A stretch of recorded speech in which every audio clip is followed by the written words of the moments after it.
देख रहे हैं इंडिया न्यूज, आपके साथ मैं हूं रचना बंसल। 5 राज्यों में चुनावी संग्राम शुरू हो चुका है असल मायनों में, क्योंकि इलेक्शन कमीशन ने प्रेस कॉन्फ्रेंस की और चुनाव की तारीखों का ऐलान कर दिया गया है। 10 फरवरी जब पहले चरण के लिए मतदान होगा और 10 मार्च की वो तारीख होगी जब 5 राज्यों में जनता ने किसे चुना है, किसे नकारा है, ये रिजल्ट के तौर पर साफ हो जाएगा। जैसे का अनुमान लगाया जा रहा था, उत्तर प्रदेश में 7 चरणों में चुनाव है, इसके अलावा मणिपुर में 2 चरणों में, जबकि पंजाब, उत्तराखंड और गोवा सिर्फ 1 चरण में चुनाव खत्म हो जाएगा। चूंकि डेट्स डिक्लेयर हुई, एक के बाद एक रिएक्शंस भी सामने आ रहे हैं। मायावती आज सुबह क्या बोली, सुनिए आप।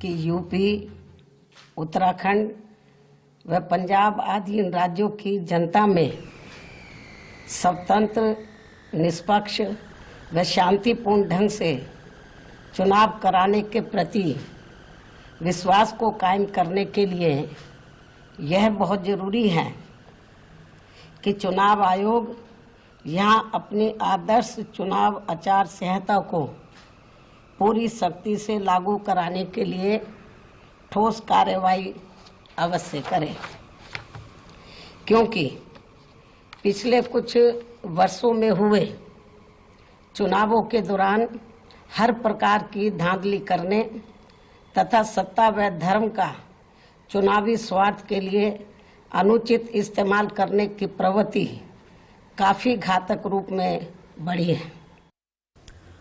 मायावती उम्मीद कर रहे हैं कि चुनाव आयोग से हम उम्मीद करते हैं कि निष्पक्ष तरीके से चुनाव हो, क्योंकि पिछले कुछ चुनावों में धांधली हुई है। ऐसी आशंका मायावती ने जताई है कि कहीं धांधली तो नहीं हो जाएगी। अब जब 5 राज्यों में चुनावी बिगुल बच चुका है तो कुछ जानकारी आपके साथ साझा करनी जरूरी है।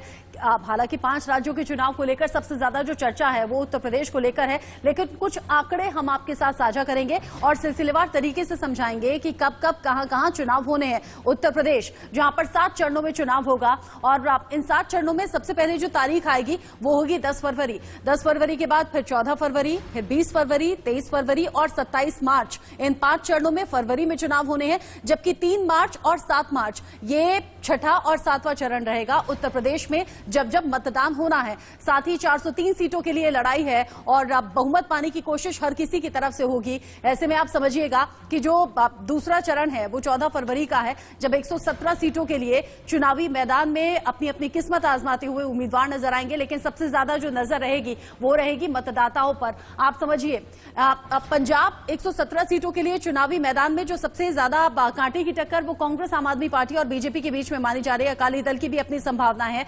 उत्तराखंड जहां पर 14 फरवरी एक ही चरण में मतदान हो जाएगा 70 सीटों के लिए, बहुमत के लिए 36 सीटों के लिए कोशिश हर पार्टी करती हुई नजर आ रही है। इसके बाद आप आ जाइए गोवा। गोवा भी एक ही चरण में चुनाव खत्म हो जाएगा। 14 फरवरी की तारीख है।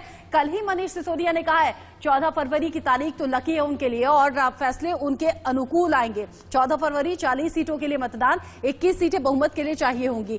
फिर आइए मणिपुर, यहां पर 2 चरणों में चुनाव होना है। 27 फरवरी और 3 मार्च 2 चरणों में चुनाव होगा। 60 सीटें यहां पर हैं, 31 सीटें बहुमत के लिए चाहिए। यहां भी आम आदमी पार्टी पुरजोर कोशिश करती हुई, हालांकि 5 में से 4 राज्यों में अभी भी बीजेपी और बीजेपी प्लस सरकार बनाए हुए हैं। 5 में से 4 में अगर बीजेपी है तो कोशिश रहेगी कि 5 में बीजेपी आ जाए, लेकिन हर पार्टी अपनी अपनी तरफ से पूरी कोशिश कर रही है ताकि लोगों के बीच भी जाए अपने वादों के साथ, अपने दावों के साथ, ताकि लोग इस पर भरोसा कर पाए और फिर वो वोट बैंक के तौर पर तब्दील हो पाए। आपको यह भी जानना जरूरी है कि कैसे किन किन फेज में कहां किस तरीके से चुनाव होने हैं, कितनी कितनी सीटों पर। अब आप सिलसिलेवार तरीके से अगर समझ पाएंगे तो समझ पाएंगे उत्तर प्रदेश में 7 चरणों में वोटिंग होनी है। पहला फेज जब 58 सीटों के लिए मतदान होगा और ऐसे में आप समझिए कि अधिसूचना देनी होगी 14 जनवरी तक। 21 जनवरी को नामांकन की तारीख है। स्क्रूटनी 24 जनवरी तक भरनी होगी। नाम अगर वापस लेना है नामांकन से तो उसकी आखिरी डेट होगी यहां पर 27 जनवरी और 10 फरवरी को पहले चरण के लिए मतदान है। यहां आप देखिए सेकेंड फेज की तैयारी है, जब 55 सीटों के लिए मतदान होगा। 21 जनवरी जब अधिसूचना देनी होगी, नामांकन 28 जनवरी, स्क्रूटनी 29 जनवरी, 31 जनवरी तक अगर नाम वापस लेना है तो ले सकते हैं। 14 फरवरी ये सेकेंड फेज का मतदान। फिर तीसरा फेज 59 सीटों के लिए मतदान होना है। 25 जनवरी अधिसूचना, 1 फरवरी नामांकन, 2 फरवरी स्क्रूटनी भरनी होगी, नाम वापसी यहां पर हो सकता है 4 फरवरी तक और 20 फरवरी यहां वोटिंग की तारीख है। फिर चौथा चरण जो कि 60 सीटों के लिए है, 27 जनवरी को अधिसूचना देनी होगी, 3 फरवरी को नामांकन की तारीख है, 4 फरवरी स्क्रूटनी भरनी होगी, 7 फरवरी अगर नाम वापस लेना है, अगर इलेक्शन में नहीं खड़ा होना है तो 7 फरवरी की तारीख और 23 फरवरी को फिर चौथे चरण के लिए मतदान। फिर आप पांचवा चरण, यहां भी 60 सीटों के लिए मतदान की प्रक्रिया होगी। 1 फरवरी जब अधिसूचना देनी होगी, 8 फरवरी नामांकन की तारीख, स्क्रूटनी 9 फरवरी, नाम वापसी लेना है 11 फरवरी तक और फिर 27 फरवरी को पांचवें चरण के लिए मतदान होगा। छठे चरण में 57 सीटों के लिए मतदान, 4 फरवरी अधिसूचना, 11 फरवरी नामांकन की डेट है। नॉमिनेशन भी कोरोना प्रोटोकॉल्स के तहत ही होगा और 14 फरवरी स्क्रूटनी की तारीख, 16 फरवरी नाम वापस लेने की तारीख है। 3 मार्च को यानी कि छठे चरण के लिए वोटिंग के लिए मतदाता तैयार रहेंगे।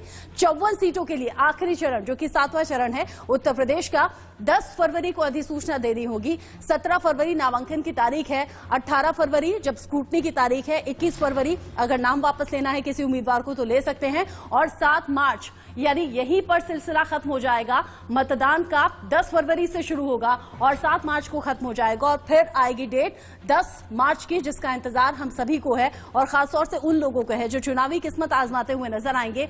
इन चुनावों में हर पार्टी अलग अलग तरीके से कोशिश कर रही है। 10 फरवरी से 7 मार्च तक मतदान की प्रक्रिया को पूरा करा लिया जाएगा। बड़ा चैलेंजिंग रहने वाला है चुनाव आयोग के लिए भी। कोरोना प्रोटोकॉल्स को फॉलो कराते हुए इलेक्शन हो और बूथ्स की संख्या बढ़ाई जाए और किस तरीके से चैलेंजिंग रहेगा, इस पर लगातार इंडिया न्यूज की नजर बनी रहेगी।